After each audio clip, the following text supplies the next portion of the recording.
Today, we're cracking open one of the most famous books on strategy ever written, Sun Tzu's The Art of War. Now, you might think a 2,500-year-old military guide wouldn't have much to say to us today, but you'd be wrong. CEOs, coaches, generals, they all still swear by it. So what's the secret? You've definitely heard this one before, right?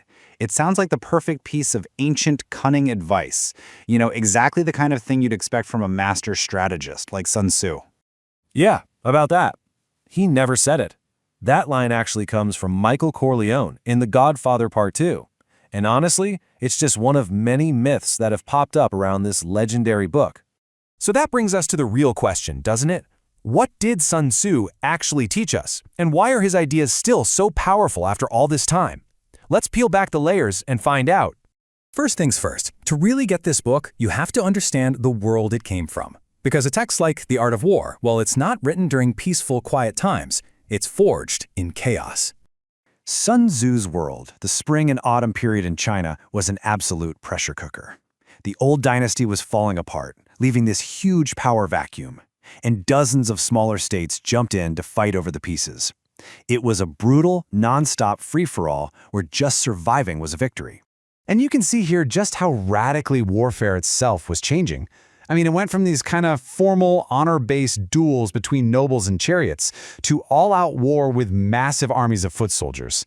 The goal wasn't prestige anymore. It was total domination. This new, much deadlier world needed a new kind of leader, not just a prince, but a professional general. And right into this chaos steps Sun Tzu. He wasn't just a theorist, though. He had to prove his wild idea that a brilliant strategy could beat pure brute force. And a couple of stories in particular really sealed his reputation. So the story goes, Sun Tzu shows his book to the king of Wu, and the king is skeptical, to say the least. So he gives him a challenge. He says, all right, if your ideas are so great, you can teach them to anyone, right? Here, train my 180 palace concubines to be soldiers. So Sun Tzu explains the commands, and the women just laugh at him. But his response was incredible. First, he takes the blame himself. He says, if orders aren't clear, that's my fault, the general's fault. He explains them again, they laugh again, but this time he says, okay, but if the orders are clear and they are not obeyed, then it's the officer's fault. And then he has the two lead concubines, the king's absolute favorites, executed right there on the spot. Suddenly, the drills were perfect. The king was sold. But the real test, of course, was on the battlefield. In 506 BC, Sun Tzu's army went up against the massive forces of the state of Chu. And look at these numbers. We're talking about 30,000 soldiers against an army 10 times that size. This should have been a complete wipeout. But Sun Tzu didn't play their game. He used his core principles. Deception, to trick the enemy into making mistakes. Speed, marching over land to catch them completely by surprise. And he used intelligence, exploiting the fact that the enemy commander was deeply unpopular. The result? A shocking, decisive victory. His tiny army took the enemy capital, proving that a better strategy will always beat bigger numbers. Okay, so those victories showed his ideas worked in the real world. Now, let's actually dig into the core concepts themselves. These are the big ideas that have traveled all the way from an ancient battlefield to a modern boardroom. This right here, this is the heart of it all. This is Sun Tzu's entire philosophy in one sentence. The ultimate goal isn't to crush your opponent in a fight. The ultimate goal is to be so smart, so strategic, that you win before the fight even begins. So how do you pull that off? Sun Tzu says you start by looking at 5 key things. First, the way. Are your people totally on board with you? Do they believe in the mission? Second, heaven. Is the timing right? Is the environment in your favor? Third, earth. Do you understand the physical landscape, the ground you're fighting on? Fourth, the commander. Is the leadership actually wise, brave, and disciplined? And last, method and discipline. Is your organization a well-oiled machine? You have to analyze all of these before you even think about making a move. Now we get into his tactical thinking. He talks about 2 forces, the Cheng and the Qi. The Cheng is the direct, obvious move. It's what everyone expects. The Qi is the indirect, surprising move. Think of it like a boxer's 1-2 punch. The jab is the Cheng. It gets your opponent's attention. And the knockout hook, that's the Qi. The trick is to use them together. He also talks about building something called Shi. You can think of it as strategic momentum or potential energy. It's like the tension in a crossbow that's been pulled all the way back, or the massive weight of water behind a dam.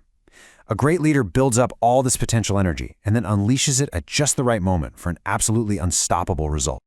And what's wild is how perfectly these ideas map onto modern business.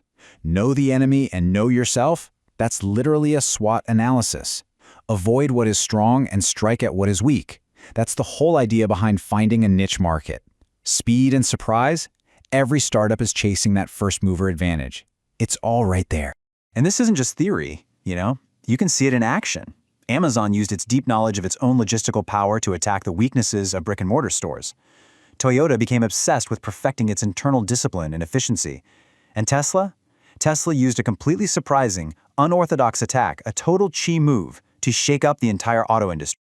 But after all of this, after seeing how powerful these ideas are, there's still this huge question hanging in the air. The man who supposedly came up with all this, was he even real?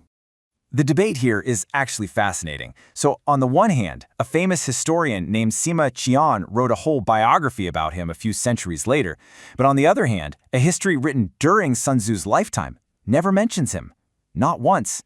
Not even when describing his greatest victory.